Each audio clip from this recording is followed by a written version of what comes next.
Bonjour, bonjour, salut chez vous, j'espère que vous allez bien. Moi, ça va très bien par la grâce de Dieu. Bienvenue à cet épisode de témoignages et faveurs divines. Si vous êtes nouveau sur ma chaîne, bienvenue. Mon nom c'est Nawa Bokeh et chaque dimanche, je partage avec vous un témoignage puissant. Donc, n'oubliez pas de me laisser des commentaires, de liker et aussi de vous abonner pour ne manquer aucune de mes vidéos. Aujourd'hui, particulièrement, je suis très contente parce que j'ai reçu un tout premier témoignage, le tout premier, et je suis très contente. Ce témoignage vient de Pierre Coucougnon, qui est un de mes abonnés, mais qui est aussi mon oncle. Bien. Il est aussi mon oncle. Merci tonton pour ton témoignage. Je sais que ça va bénir beaucoup de personnes et j'encourage aussi vous qui me regardez de m'envoyer vos témoignages à cet email qui s'affiche sur l'écran. Je serai très contente de partager ce témoignage-là avec quelqu'un qui a besoin de l'entendre. Sur ce, asseyez-vous bien, prenez votre Bible et à tout de suite.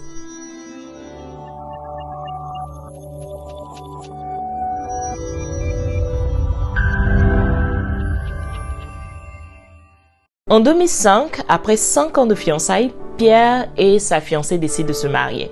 Et pour ça, ils vont voir le pasteur pour lui faire part de leur décision. Le pasteur qui leur dit, voilà, il n'y a pas de problème si vous voulez vous marier, il n'y a pas de problème, mais vous devez faire d'abord le test de dépistage du VIH-Sida. Parce que à ce moment-là, le virus du VIH-Sida était très répandu. Donc, le pasteur avait décidé que tous ceux qui décident de se marier doivent d'abord faire le test de dépistage. Pierre et Lydie, qui n'ont pas trouvé d'inconvénient, ils ont dit, OK, il n'y a pas de problème, on ira faire le test et on va vous emmener les bulletins médicaux. Ils prenaient rendez-vous à l'hôpital, ils s'y rendent et quand ils arrivent là-bas, on fait le prélèvement du sang et on leur demande de revenir dans une semaine. Une semaine après, Pierre et Lydie s'y rendent, ils arrivent là-bas et d'abord ils appellent Lydie, le pasteur appelle Lydie et pour lui donner son résultat.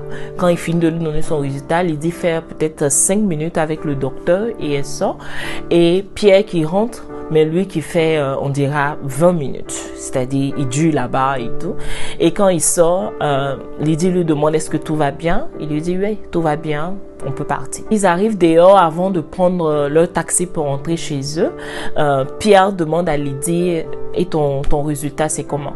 Et Lydie qui lui dit que bon, mon résultat il est négatif, tout va bien chez moi et chez toi. Et Pierre qui lui dit, bon voilà, moi mon résultat est positif, j'ai le virus du sida dans mon sang, on va devoir annuler le mariage parce que je ne veux pas me marier dans ces conditions, je ne veux pas te contaminer, je ne veux pas gâcher ta vie et tout, donc c'est mieux que chacun parte de son côté. Ça c'est vraiment difficile, hein. Après 5 ans de fiançailles, c'est très long et arriver à ce genre d'épreuve là, ce genre de décision, c'est vraiment difficile. Donc il y a Lydie qui se met à pleurer, elle pleure, Pierre aussi qui pleure, les deux se mettent à pleurer et quelque temps après, Lydie arrête de pleurer et elle dit à Pierre que c'est une attaque. À Pierre qui la regarde tout étonné, elle lui dit oui, c'est une attaque parce que je te connais, ça fait 5 ans.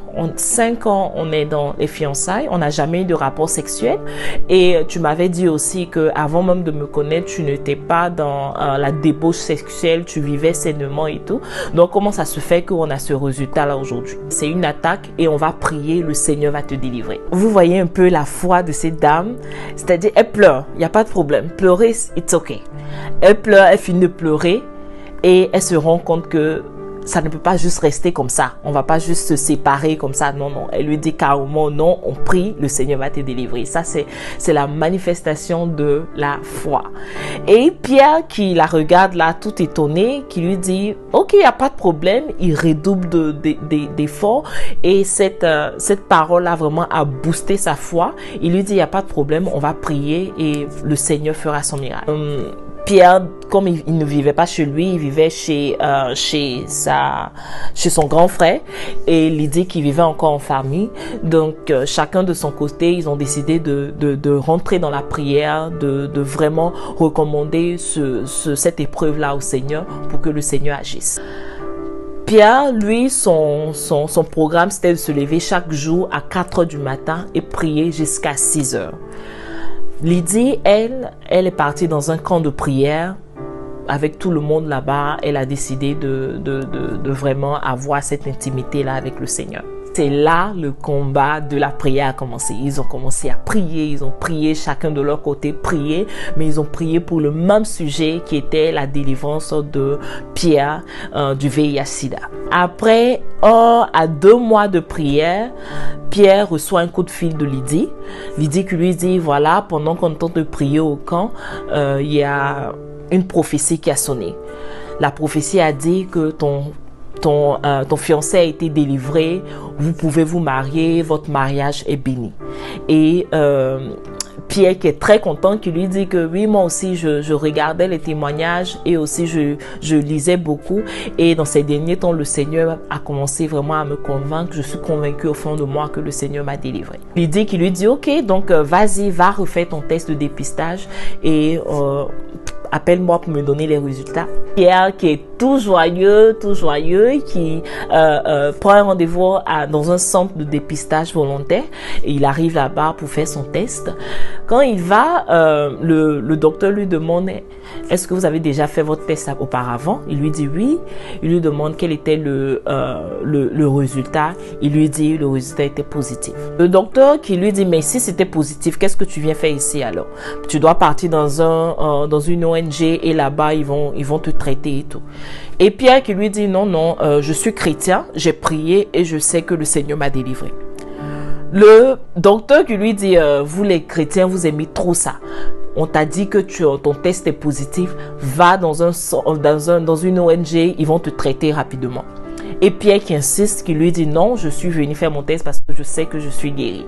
Le docteur encore qui insiste encore à lui dire non, c'est pas la peine de faire ton test, ça sera toujours le même résultat, faut te retourner, va là-bas dans une ONG, on va te traiter.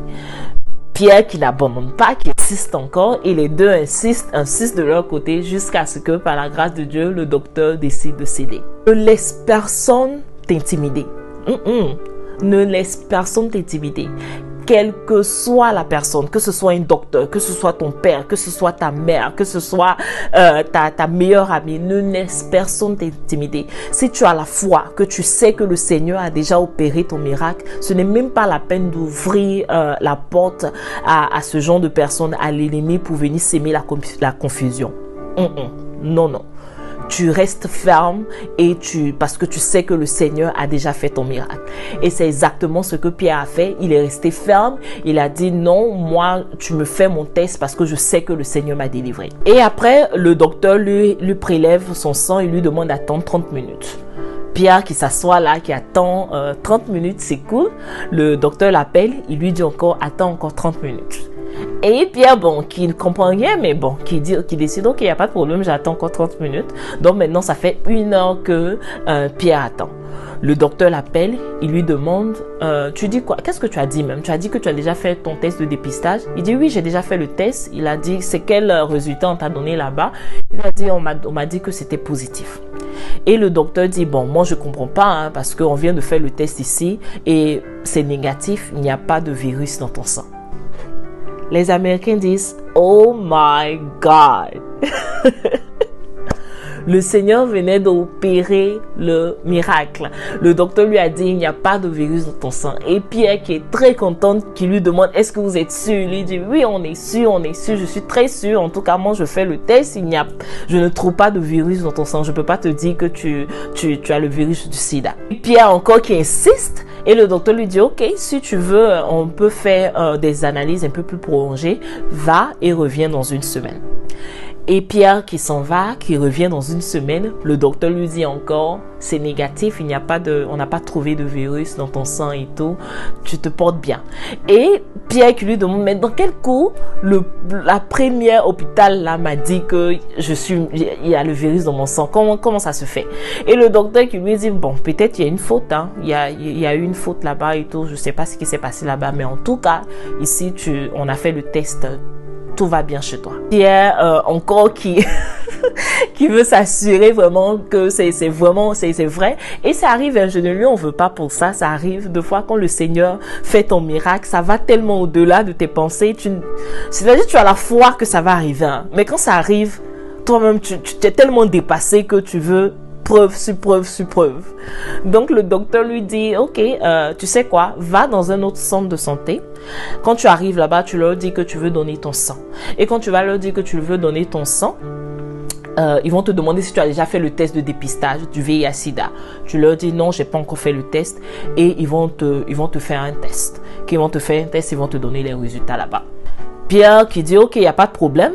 Il fait ce que le docteur dit, il va dans un autre centre et tout. Et là-bas encore, on prend son sang, on lui dit d'attendre quelques minutes. On va pour lui donner son résultat. Le docteur l'appelle et il lui dit vraiment, Pierre, je ne peux pas te donner de résultats concrets.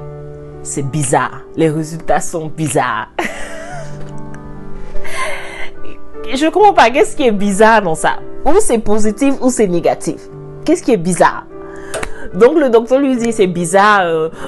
On n'arrive vraiment pas à savoir si le virus est dans ton sang ou pas. Et là, je me dis que c'est là que le diable, a commencé à agir. Il a commencé à agir. Il n'aimait pas le résultat. Il a commencé à semer un peu la confusion et tout. Que ce soit chez les docteurs, que ce soit même chez Pierre. Le docteur insiste à lui dire, voilà, je ne peux pas te donner des résultats concrets. Donc, on fera des analyses un peu plus prolongées. Va et reviens dans une semaine. Une semaine après, Pierre vient à l'hôpital et le docteur lui donne encore les mêmes résultats. Il lui dit désolé, on ne peut pas vous donner des résultats concrets. On ne sait pas ce qui se passe. Les résultats sont vraiment bizarres. On ne sait pas si tu as le virus du sida dans ton sang ou tu ne l'as pas. Pierre qui dit ok, qui se retourne, qui va en parler à sa fiancée parce qu'il lui disait exactement tout ce qui se passait et tout. Il dit à sa fiancée et sa fiancée lui dit en tout cas moi je continue de prier. Moi je continue de prier. Et il va chez son pasteur, il explique à son pasteur et le pasteur lui dit tu sais quoi, le premier résultat qu'on t'a donné, c'est ce résultat-là qui est vrai. Le Seigneur t'a délivré. Il t'a délivré depuis. Il t'a donné ton miracle. Bon, je ne sais pas pourquoi. On va encore faire toujours des analyses et tout. Le Seigneur t'a donné ton miracle. Il n'y a pas de problème. Tu as été délivré. Ce virus-là n'est plus dans ton sang. Et le pasteur qui continue et lui dit qu'on va célébrer ton mariage. Quand on te donne un bulletin médical ou pas, il n'y a plus de problème. On va célébrer ton mariage. Le mariage était très beau. Tout s'est bien passé par la grâce de Dieu. Lydie est devenue Madame Cocognon et tous deux sont allés vivre ensemble. Après 7 ans de mariage, ils ont eu un enfant. Elle s'appelle Jemima. Je crois que ça, c'est un autre témoignage. Je vais voir si mon tonton peut me raconter ce témoignage-là parce que 7 ans de mariage sans enfant, j'imagine un peu la douleur et tout et comment ils sont arrivés, comment ils ont eu cet enfant et tout. Je vais lui demander de m'expliquer et je crois que ça va nous aider beaucoup. À 4 mois, l'enfant est tombé très malade. Ils l'ont envoyé à l'hôpital et tout. Les docteurs ont dit d'abord elle a le paludisme. Après, ils ont dit qu'elle a la fièvre typhoïde. Ils ont acheté tous les médicaments, tout, mais l'enfant ne guérissait pas. Et le docteur a demandé à ce qu'il fasse le test de dépistage. C'est revenu encore. Il devait encore faire le test de dépistage. Cette fois-ci, c'est lui, sa femme et son enfant. Ils vont au centre de santé, ils font le test de dépistage.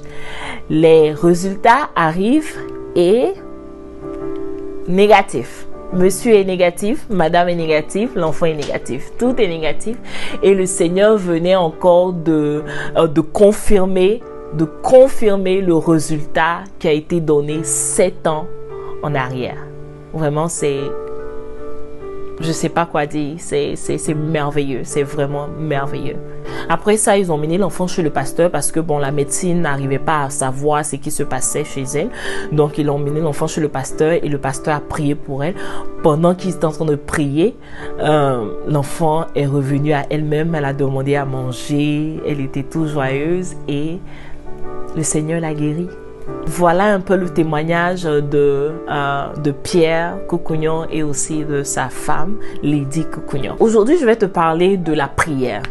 La Bible dit dans Philippiens 4, le verset 6, et je lis, « Ne vous inquiétez de rien, mais en toute chose, faites connaître vos besoins à Dieu par des prières et des supplications. » Ne vous inquiétez de rien. en toute chose, faites connaître vos besoins par des prières et des supplications. Des prières et des supplications. S'asseoir là à pleurer ne va rien résoudre. Vous pouvez pleurer, ça peut faire mal. Quand tu vas entendre quelque chose, ça peut faire mal, tu peux t'asseoir, tu vas pleurer. Mais pleurer seulement ne va rien résoudre. Et si tu partais vers le Seigneur et tu pleurais devant lui en priant, en lui faisant savoir ce qui se passait. Pas que le Seigneur ne sait pas ce qui se passe, mais il a besoin que tu viennes lui parler, que tu pries, que tu t'agenouilles devant toi. Lydie et son fiancé Pierre ont prié. Ils ont décidé de prier parce qu'ils ont su que la prière pouvait sauver Pierre. La prière pouvait enlever cette maladie en lui. La prière est très très importante dans la vie du chrétien. Très très importante. Si tu te dis que tu es chrétien et tu n'as pas une intimité avec le Seigneur, tu ne pries pas ou bien tu pries seulement quand tu vas à l'église, c'est qu'il y a un problème. Il faut prier en toutes circonstances, il faut prier. Viens vers le Seigneur, fais-lui connaître tes supplications, fais-lui connaître tes besoins, fais-lui connaître tout ce qui ne va pas et tu verras, il va agir. Il va agir. La Bible nous demande de prier sans cesse. Dans 1 Thessaloniciens 5, le verset 16, le Seigneur dit priez sans cesse. Priez sans cesse. Ne t'arrête pas. Ne dis pas que ok, j'ai fini de prier une fois, donc c'est tout, c'est fini. J'attends que le Seigneur fasse le miracle. Non. Il faut prier. Prie jusqu'à ce que tu voies ton miracle. C'est très important. La prière est très importante. La Bible aussi dit dans Colossiens 4, le verset 2, persévérer dans la prière. Il nous demande aussi de persévérer dans la prière. Ce qui veut dire, c'est pas juste une prière là et puis c'est tout. Non, prie jusqu'à ce que tu aies ton miracle. Pierre et Lydie ont prié jusqu'à ce qu'ils ont entendu la voix de Dieu et ils ont décidé d'aller faire maintenant leur test de dépistage. Donc, il faut prier. Ne reste pas là à pleurer, ne reste pas là à t'inquiéter, ne prends pas une décision comme ça pour te dire, ok, voilà, c'est fini pour moi, c'est plus la peine et tout. Non, avec Dieu, c'est pas fini pour toi. Avec le Seigneur, tant que tu es vivant, tant que tu es là, le Seigneur peut toujours faire quelque chose. Donc, prie le Seigneur, ne perds pas espoir, demande au Seigneur de déclencher la situation pour toi, demande au Seigneur de te donner ton miracle et tu verras, il le fera, il répondra, il répond aux prières, ça je te l'assure. Et c'est tout pour aujourd'hui. J'espère que vous avez été bénis par ce témoignage. Si tu es quelqu'un qui passe par des moments difficiles et qui a perdu espoir, qui a perdu l'espérance en Dieu, la foi et tout, je prie que ce témoignage-là booste encore ta foi et que tu t'en rendes compte que le Seigneur peut guérir toute maladie. Toute maladie. Donc, n'oubliez pas de vous abonner, d'activer aussi la cloche de notification pour ne manquer aucune de mes vidéos. Sur ce, portez-vous bien. Je vous aime, mais le Seigneur vous aime encore plus. Bisous, bisous. À dimanche.